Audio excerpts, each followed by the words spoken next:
Paul's second letter to the church in Thessalonica. 2 Thessalonians 1. From Paul, Silas, and Timothy, to the church in Thessalonica, the people of God our Father and of the Lord Jesus Christ. I pray that God our Father and the Lord Jesus Christ will be kind to you and will bless you with peace. My dear friends, we always have good reason to thank God for you, because your faith in God and your love for each other keep growing all the time. That's why we brag about you to all of God's churches. We tell them how patient you are and how you keep on having faith, even though you are going through a lot of trouble and suffering. All of this shows that God judges fairly, and that He is making you fit to share in His kingdom for which you are suffering. It is only right for God to punish everyone who is causing you trouble. But He will give you relief from your troubles. He will do the same for us when the Lord Jesus comes from heaven with His powerful angels and with a flaming fire. Our Lord Jesus will punish anyone who doesn't know God and won't obey His message. Their punishment will be eternal destruction, and they will be kept far from the presence of our Lord and His glorious strength.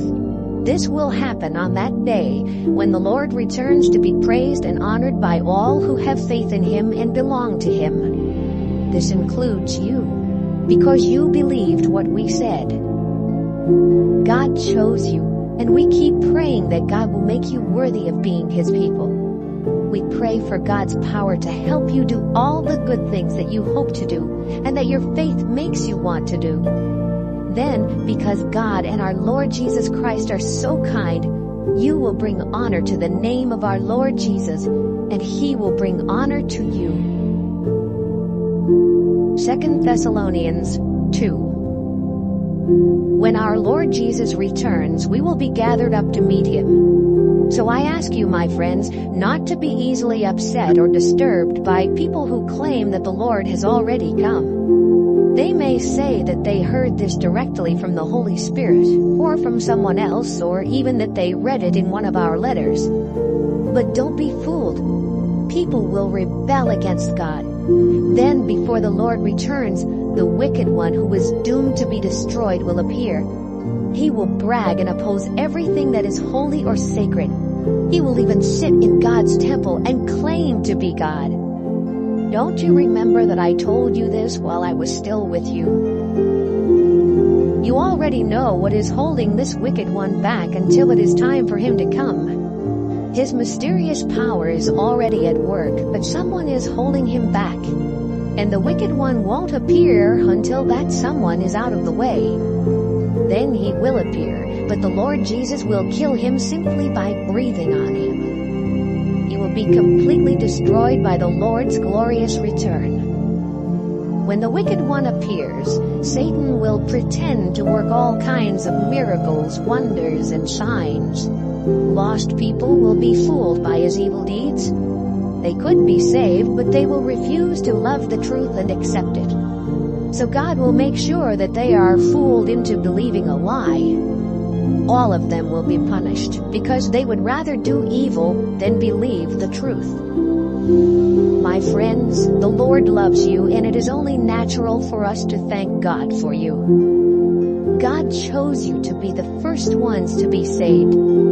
His Spirit made you holy, and you put your faith in the truth. God used our preaching as His way of inviting you to share in the glory of our Lord Jesus Christ. My friends, that's why you must remain faithful and follow closely what we taught you in person and by our letters. God our Father loves us. He is kind and has given us eternal comfort and a wonderful hope. We pray that our Lord Jesus Christ and God our Father will encourage you and help you always to do and say the right thing. 2 Thessalonians 3. Finally, our friends, please pray for us. This will help the message about the Lord to spread quickly, and others will respect it just as you do. Pray that we may be kept safe from worthless and evil people. After all, not everyone has faith. But the Lord can be trusted to make you strong and protect you from harm. He has made us sure that you are obeying what we taught you. and that you will keep on obeying.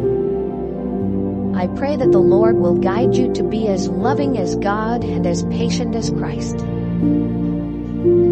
My dear friends, in the name of the Lord Jesus, I beg you not to have anything to do with any of your people who loaf around and refuse to obey the instructions we gave you. You surely know that you should follow our example.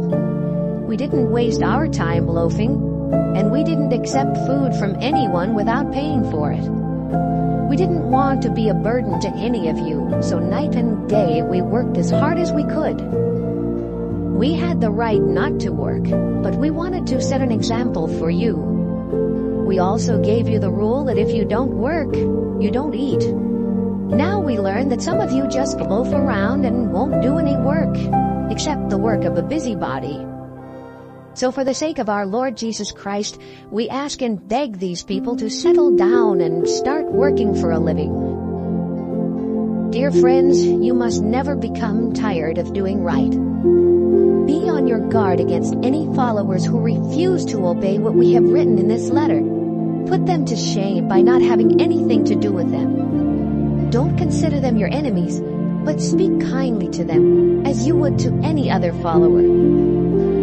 I pray that the Lord who gives peace will keep blessing you with peace no matter where you are. May the Lord be with all of you. I always sign my letters as I am now doing, Paul.